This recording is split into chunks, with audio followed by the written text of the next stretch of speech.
అప్పుల బాధలు వెంటాడుతున్నాయా? అయితే 6 జేవిఆర్ వారి జాతిరత్నాలు ధరించండి. హాయ్, వెల్కమ్ టు మన టీవీ. నేను మీ మనోజ్. భూమన కరుణాకర్ రెడ్డికి పోలీసులు నోటీసులు ఇచ్చారు.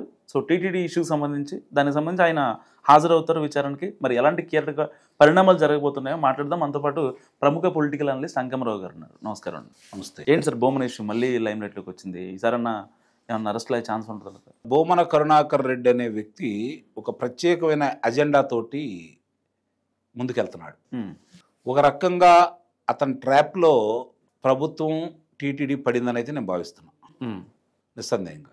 ఎందుకంటే ఏ రాజకీయ నాయకుడైనా తప్పైనా ఒప్పైనా ప్రజల నోళ్ళల్లో నానాల. ఇప్పుడు కరుణాకర్ రెడ్డి చేస్తున్న పరిస్థితి అదే. ఎందుకంటే అంత ఘోరాతి ఘోరంగా ఎవరు ఓడిపోలేదు తిరుపతిలో.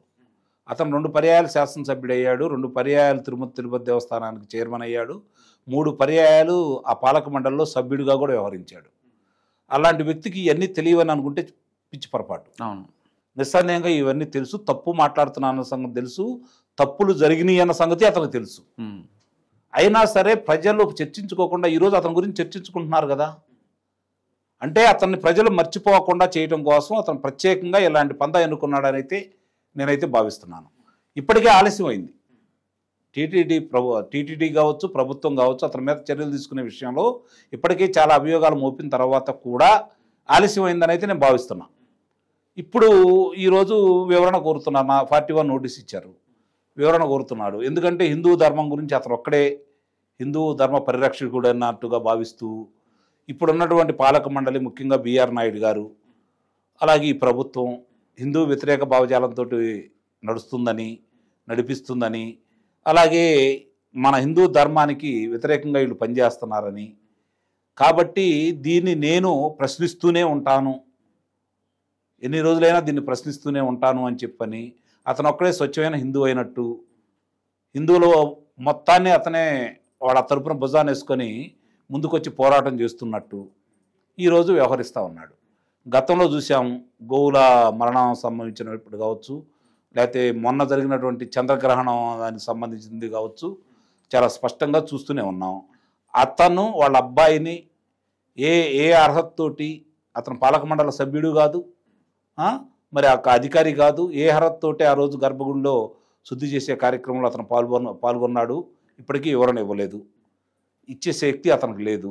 దాని గురించి పట్టించుకోకుండా మరో కొత్త అంశాన్ని, వారానికి 10 రోజులకి కొత్త అంశాన్ని బయటికి తీసుకొస్తూ చంద్రగ్రహణం రోజు మామూలుగా విలేకరు ఏదైతే ఉన్నాడో శేషాద్రి నాయుడు, అతనికి సంబంధించినటువంటి విజువల్స్ అతను అత్యుత్సాహంతో బైక్ తాళాలు, ఆ తాళాల దగ్గర పెట్టుకొని, తాళం కప్ప దగ్గర పెట్టుకొని చూపించిన దాన్ని బట్టి అతనే తాళం వేసినట్టు అతను చిత్రీకరిస్తూ, కానీ అక్కడ 6 ఉన్నారు, వివిధ పత్రికలకు సంబంధించిన వాళ్ళందరూ ఉన్నారు, వాళ్ళ సాక్షివాతం కూడా ఉన్నాడు.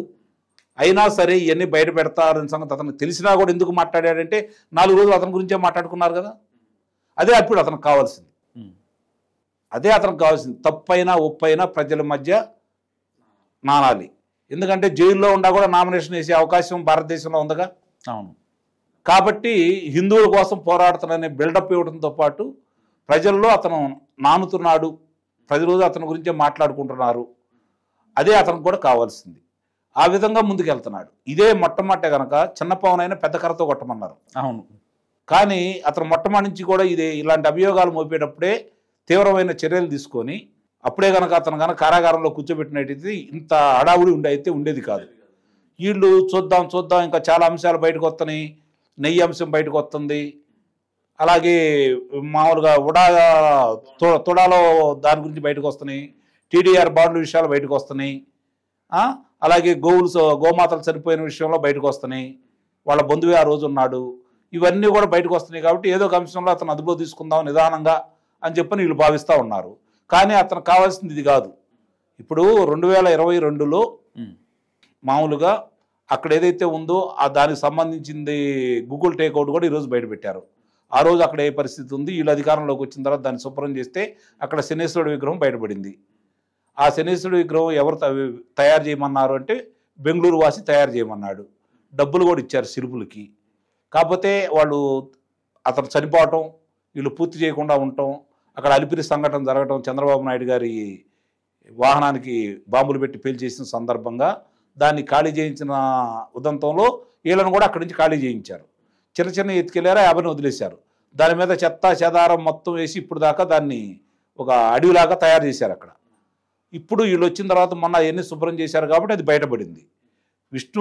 విష్ణుదేవుడుదా లేకపోతే శనేశ్వరుడుదా తెలియని వ్యక్తి అయితే కాదు అతను. కానీ ఏదో ఒక అంశాన్ని గురించి మాట్లాడాలి. మామూలుగా మనకు తెలిసినంత వరకు ఏదన్నా మూల విరాట్ని తయారు చేసుకుంటే మనం దాన్ని పూజలు చేసిన తర్వాత ప్రతిష్ఠ చేసిన తర్వాత మాత్రమే పూజలు చేయడం చేస్తాం. మరి నేను అక్కడ పడిపోయిన దానికి అక్కడికి వెళ్ళి పూజలు చేశా అంటే తెలియక కాదు కదా అతను. అంతే కదా. అంటే హిందువుల్ని ఇంకా నమ్మించాలని ప్రయత్నం చేస్తున్నాడు. అతని మీద ఉన్న అపవాదులను తొలగించుకోవడానికి ప్రయత్నం చేస్తున్నాడు. తను క్రిస్టియన్ కాదు అని చెప్పుకోవడానికి ప్రయత్నం చేస్తున్నాడు. నల్లరాయి చెప్పులు తీసుకొని కొట్టండి అని చెప్పింది అతనే అయినా కూడా దాని నుంచి ఇప్పుడు హిందూ పరిరక్షకుడుగా మారాడు అని చెప్పుకోవడం కోసం అతను ప్రయత్నం చేస్తున్నాడు. ఆ ప్రయత్నంలో అతను విజయవంతం అవుతున్నాడు. కాకపోతే ఏంటంటే ఇలాంటివన్నీ దొరికి ఇంకా అబ్బాసు పాలవుతున్నాడు. అయినా సరే అతను ప్రచారం కావాలి కాబట్టి ఆ విధంగానే ఉంటున్నాడు అని అయితే నేను భావిస్తున్నాను. మొదటి నుంచి ఈ భూమన విషయంలో బిఆర్ నాయుడు గారు టార్గెట్ చేస్తున్నారు అనేది వైసీపీ వాళ్ళంతా. బిఆర్ నాయుడు గారిని తిరుమల తిరుపతి దేవస్థానాన్ని టార్గెట్ చేస్తుందే భూమన కరుణాకర్ రెడ్డి. రెండోది అతను చేసినటువంటి అవినీతి, అతను చేసినటువంటి దోపిడీకి సంబంధించిన అంశాలన్నీ వీళ్ళు బయటకు తీసుకొస్తున్నారు ఒక్కోటి. అందువల్ల మొట్టమొదటినే అతను లోకల్ కాబట్టి బిఆర్ నాయుడు గారు చేతిలో ప్రసార మాధ్యమం ఉంది కాబట్టి ఏ విషయాన్నన్నా బయటకు తీయాలంటే కూలంకుషంగా పరిశోధించి బయటికి తీస్తారు కాబట్టి వీళ్ళు చేసిన తప్పులు అవినీతుల గురించి వాళ్ళ కుంభకోణాల గురించి వాళ్ళకి క్షుణ్ణంగా తెలుసు కాబట్టి ఆయన్ని బిఆర్ నాయుడు అనే వ్యక్తి సమర్థుడు, ఇలా అంతూ చూస్తాడు కాబట్టి ఎట్టి పరిస్థితిలో కూడా పట్టిన పట్టు వదలకుండా అతను ముందుకెళ్తాడు కాబట్టి అతని గురించి క్షుణ్ణంగా ఇలా తెలుసు కాబట్టి ఆయన నియామకం చేయకుండా ఉండాలని చెప్పి వీళ్ళు మొట్టమొదటి ప్రయత్నం చేశారు. ఆయన మీద విషప్రచారం కూడా చేశారు. అయినా సరే చంద్రబాబు నాయుడు గారు అతని మీద నమ్మకంతో బిఆర్ నాయుడు గారికి తిరుమల తిరుపతి దేవస్థానానికి ధర్మకర్తల మండలిగా పాలక మండలిగా ఈరోజు ఆయనకి అవకాశం కలగజేసిన కాడి నుంచి అక్కడ వీళ్ళు చేసినటువంటి అపవిత్రమైన పనులన్నింటినీ తొలగిస్తూ పరిశుభ్రంగా ఈరోజు మంచి కార్యక్రమాలు చేసుకుంటూ ముందుకెళ్తా ఉన్నాడు ఆయన. అక్కడ ఉన్నటువంటి లోటుపాట్లన్నీ సరిదిద్దే క్రమంలో ముందుకెళ్తున్నాడు. అలాగే వీళ్ళు చేసినటువంటి అవినీతికి, టికెట్లు అమ్ముకున్న విధానాలకి, చైర్మన్గా వీళ్ళు చేసినటువంటి నిర్వాహకాలన్నింటినీ కూడా ఒక్కోటి బయటికి తీసుకొస్తున్నాడు. ఈరోజు వెంగబామ అన్నప్రసాదంలో వినూత్నమైన మార్పులు తీసుకొచ్చారు. పరిశుభ్రంగా చక్కని భోజనాన్ని ఏర్పాటు చేస్తున్నారు. ఈరోజు భక్తులందరూ కూడా ఆనందంగా ఉన్నారు. గతంలో 60,000 మంది అయితే ఈరోజు 80,000 మంది వెళ్ళగలుగుతున్నారు.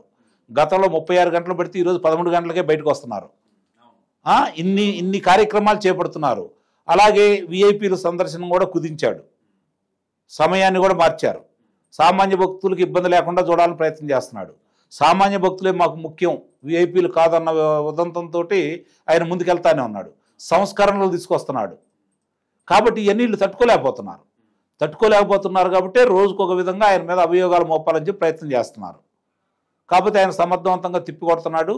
గతంలో లాగా ఇంతకుముందులాగా ఎవరు ఏ చైర్మన్గా కూడా ఆ విధంగా మాట్లాడలేదు కదా. ఫస్ట్ టైము ఆయన ధైర్యంగా దమ్ముగా మాట్లాడుతున్నాడంటే ఆయన దగ్గర నిజాయితీ ఉండబట్టి. ఆయన సేవ చేయడానికి వచ్చాడు. ₹1 కూడా ప్రజలు ఇచ్చే కానుకల రూపాయలు వచ్చే డబ్బులను ఖర్చు పెట్టుకోవడం ఇష్టం లేక, నా ఆర్థిక ఇబ్బందులు లేవు కాబట్టి అతని ఖర్చులు ఆయనే పెట్టుకుంటూ ఈరోజు అక్కడ బాధ్యతలు నిర్వహిస్తూ పారదర్శకంగా ఎలాంటి ఇబ్బందులు లేకుండా భక్తులకి సౌకర్యాలు ఏర్పాటు చేసే క్రమంలో ఆయన ముందుకెళ్తున్నాడు. సార్, భవన విషయంలో ఒకటి క్లారిటీ చెప్పండి. ఆయన్ని క్రిస్టియన్గా ప్రూవ్ చేయడం కావచ్చా, లేకపోతే ప్రభుత్వం ఇంటెన్షన్ అరెస్ట్ చేయడమా పక్కా ఆధారాలతో? అతను పక్కా ఆధారాలతో అతను చేసినటువంటి దోపిడీలు, దొంగతనాలన్నీ వెలుగు చూపించేసి ఆధారాలతో అదుపు తీసుకోవడమే ప్రభుత్వం యొక్క ముఖ్య ఉద్దేశం. అతని మతంతో ఇక్కడ సంబంధం లేదు. Thank you sir. సో ఇది అంకమరావు గారి అనాలిసిస్. చూస్తూనే ఉండండి మనం టీవీ.